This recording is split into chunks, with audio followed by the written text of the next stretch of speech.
ay rated SPG. Striktong patnubay at gabay ng magulang ang kailangan. Maaaring may masiselang tema, lengguwahe, karahasan, sexual, horror o droga na hindi angkop sa mga bata.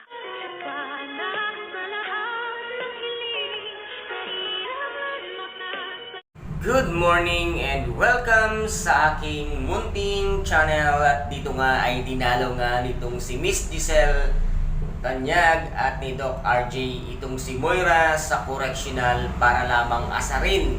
Dito nga si Miss Giselle Tanyag ang kanyang hipag na hilaw at dito nga ay sinabi niya na magte-testify daw itong si Zoe sa kanya para mailaglag siya ng tuluyan. At dito naman ay hindi nga naniwala itong si Demonyitang Moira at sinabi nga niya na hindi titistigo ang kanyang anak na si Zoe sa kanya. At sinabi nga dito ni Miss Giselle Tanyag, baka nakakalimutan mo ng dahil kay Zoe kaya ka namin nahuli at kaya ka ngayon nakakulong dito sa loob ng correctional.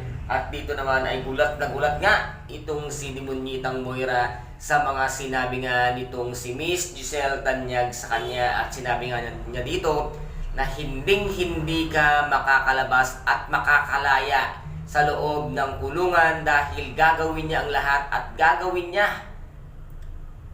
lahat-lahat para lamang hindi nga makalaya itong Demonyitang si Moira. Gagamitin niya ang lahat ng kanyang powers para hindi makalaya itong Demonyitang si Moira. At dito naman ay unti-unti na ngang nabubuking ni Miss Lynette Santos ang kanyang asawang si Dr. Carlos Binides sa lahat-lahat ng kanyang mga sikreto at lihim niya sa kanyang buhay, sa kanyang pagkatao, lalong-lalo na sa kanyang anak na itong si Zoe. At dito naman ay darating na nga ang kanyang asawa na si Irene. At dito nga ay magtatanong na itong si Miss Lynette Santos kung sino ang kanyang tunay na asawa at sino si Irene sa kanyang buhay. Ano kaya ang gagawin dito ni Dr. Carlos Binides? Aminin niya kaya ang katotohanan kay Miss Lynette Santos? Dahil once na malaman nga ni Miss Lynette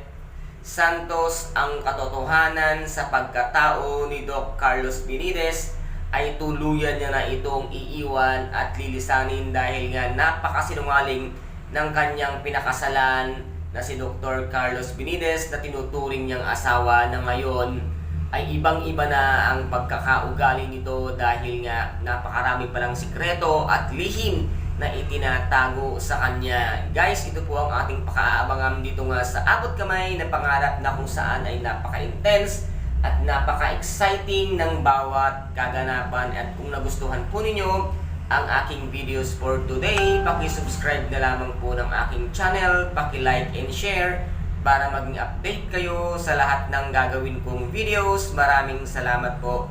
Ingat, God bless, and bye-bye!